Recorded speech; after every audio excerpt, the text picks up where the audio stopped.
What I liked about it and the advice that I'll give you is that you don't have to have one single answer. It's not like I'm saying I need you to niche in a thing. I'm saying you need to have a way to make yourself sound different when you introduce yourself to someone or when you meet someone or when you talk to someone. That thing that makes you different can change every single time you talk to someone. Welcome to Gentle Frog's Bookkeeping Lily Pad, your cozy corner of the podcasting world, where numbers tell a story and bookkeeping blossoms into an adventure. My name is Rachel Barnett, and I'm glad you're here. This podcast is for bookkeepers who enjoy authentic, unfiltered, and always encouraging friend to talk shop with. We will be discussing what it's like to own and operate a small bookkeeping business. Hello and welcome to Gentle Frog's Bookkeeping Lily Pad. This is episode 2, and in this episode, I want to start to have a conversation with you about how to market yourself. I want to come at this from my own experience rather than a bunch of you shoulds. I've been self-employed as a bookkeeper since 2012. In that time, I have done and tried a lot of things. Some of these, you'll listen to it and think, my goodness, I would never do that. Other things, you'll listen to it and think, yeah, you know what?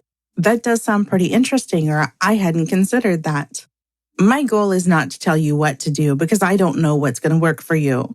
My goal is just to let you know about some of the things that I've done, share with you some laughs and some cringing moments. I need to go back to the beginning and talk to you about how my business started. My first business was called Primarily Bookkeeping, DBA, your bookkeeping fairy godmother. I never intended to start a business. What I was looking for was something to fill the gap between jobs.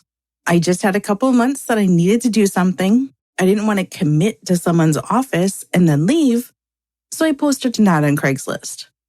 It was in one of those gigs offered or similar channels. And I said, hey, look, I know bookkeeping. If you've not done your bookkeeping, I can get it caught up for you. And then I can scram.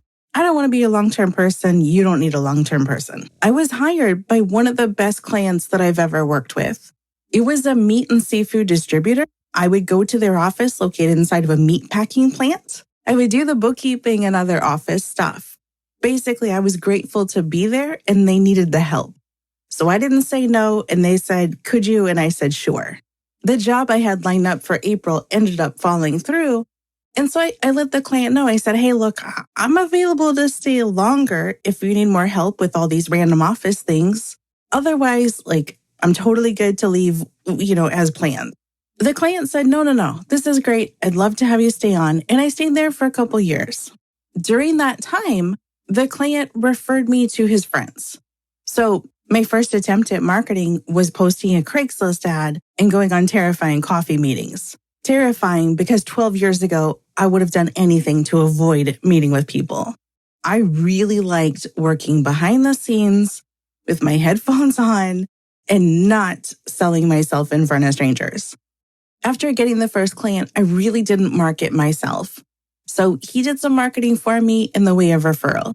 So I got direct referrals from him where he would refer me out to other people. I also got referrals just through interaction. When I would work with this company, I managed the AR and the AP, which meant that I would work with other small businesses and their AR and AP department. That resulted in other people saying, oh, you're nice. You know the industry. Do you have capacity to help me with some stuff? So it kind of turned into, okay, here's some more clients, like some direct referrals and some people who like me from interacting with me. I don't know how much that's likely to happen now, or for those of you listening, I think what is likely to happen is you're definitely likely and should be asking your existing clients for referrals.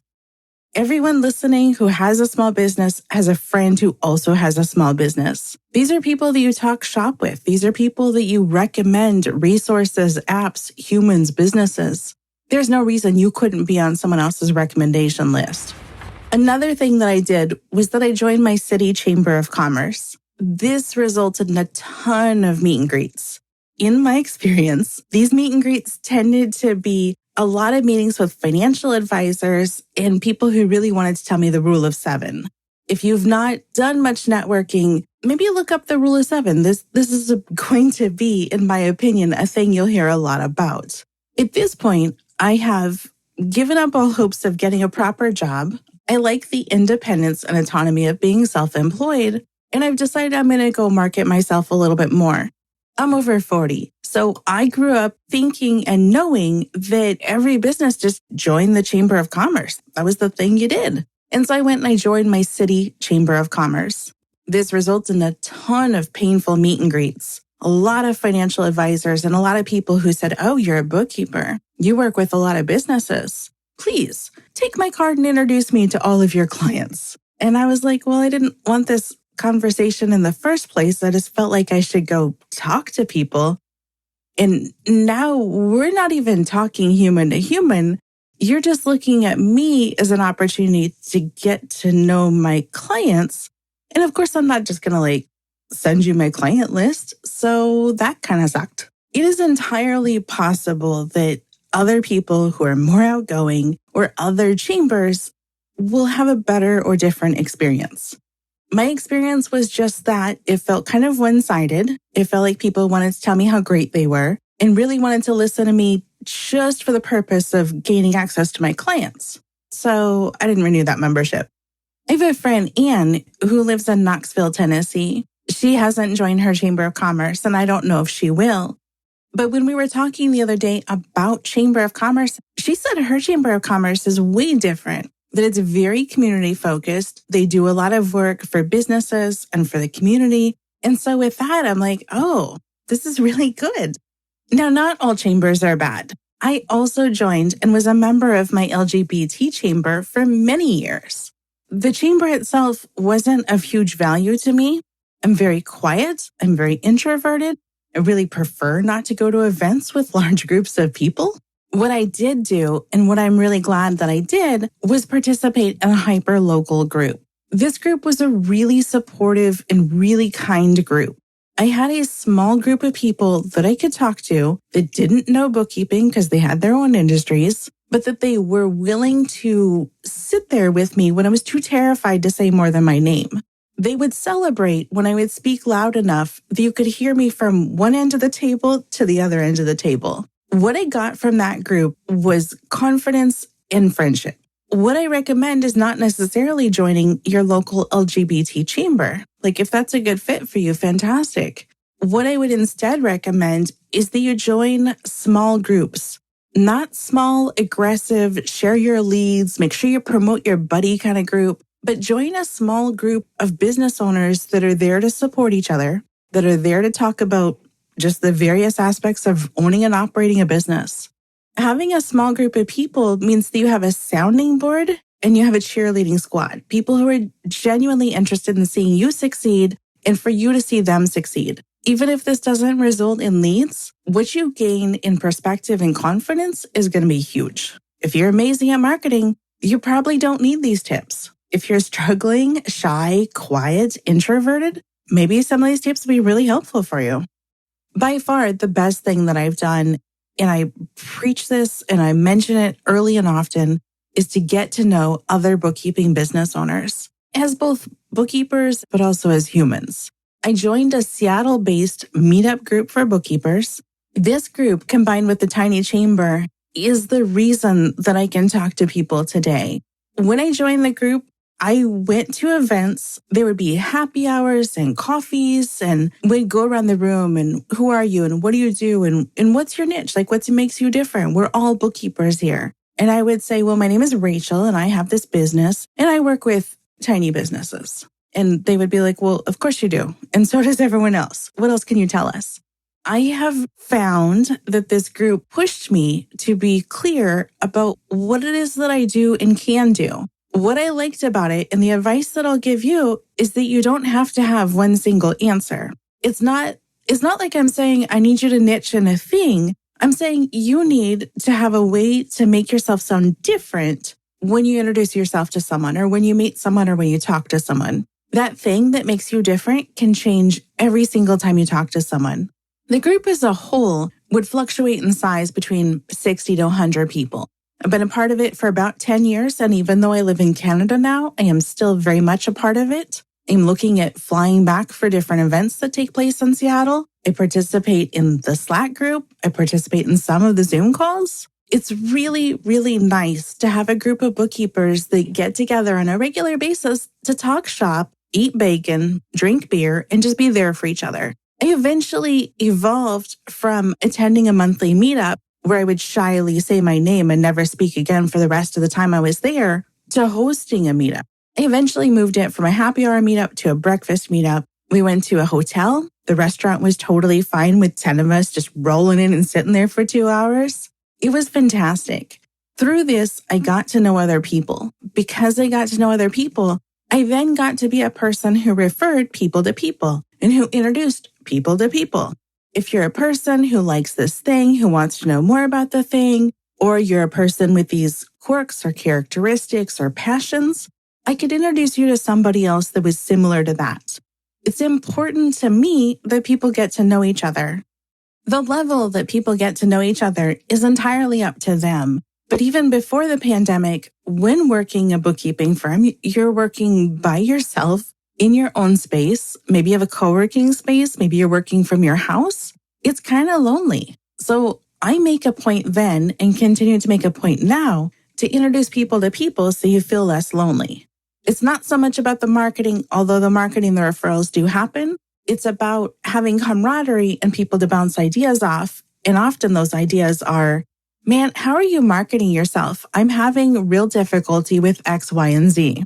So looping it back. I've said a lot about how much I like this group. I like the group because I met people that I had stuff in common with. It helped me grow. I learned things because I had people I could bounce ideas off.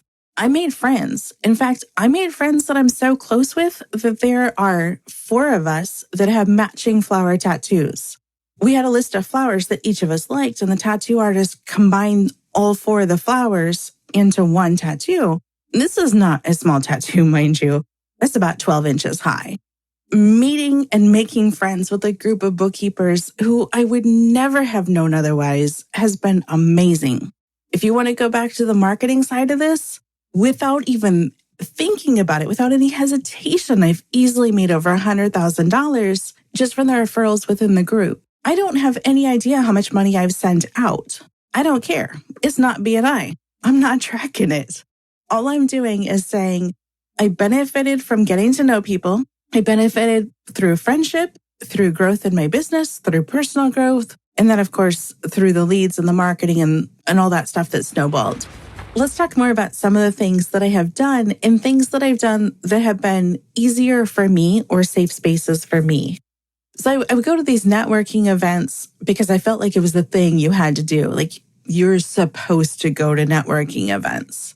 Now, in real life, at this point for me, I no longer feel like you're supposed to, or that you have to, or that you should, or you're obligated to go to networking. But Rachel of 8 and 10 years ago totally thought that was a thing. So what I would do is I would commit to myself that I would go for at least 30 minutes. I would have much preferred to go to any networking event for 5 minutes, make one little lap around the room, and then leave.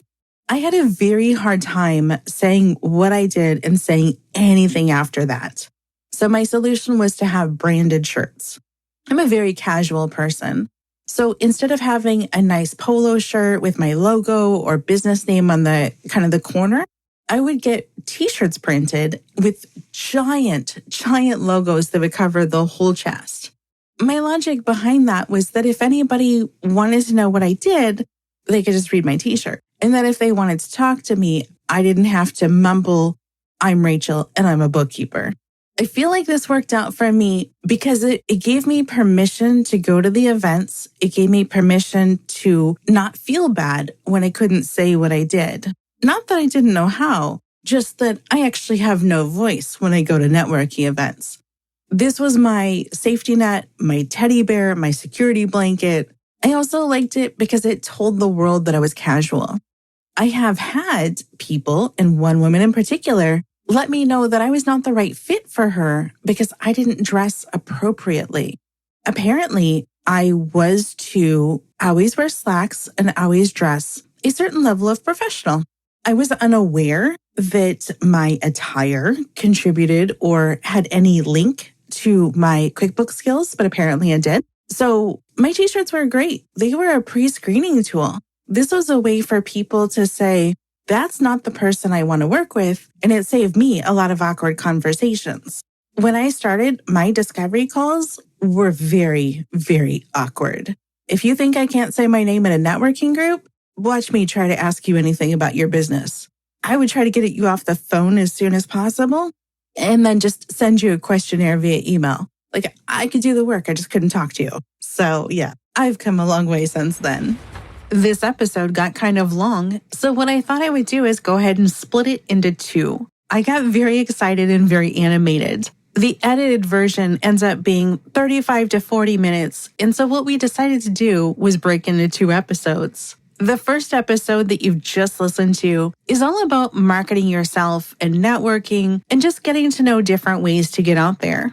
In the second episode, I'm going to talk about my journey, some stuff that I have done that have worked, and some stuff that I've done that has not worked. I really hope you find value in this. And really, if I can talk for an hour while creating a new podcast and being nervous about it, imagine what I could do later. If this sort of thing is interesting to you, please don't hesitate to let me know. I would be more than happy to cover more topics. I would be happy to load up Google results. If this sort of thing is interesting to you, I would be more than happy to do another episode on marketing. I would also be happy to bring anybody on.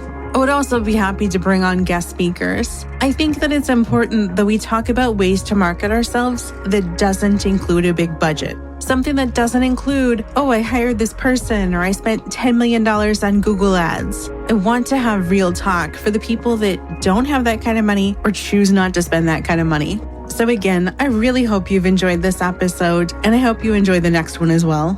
Thank you so much, and have a great day.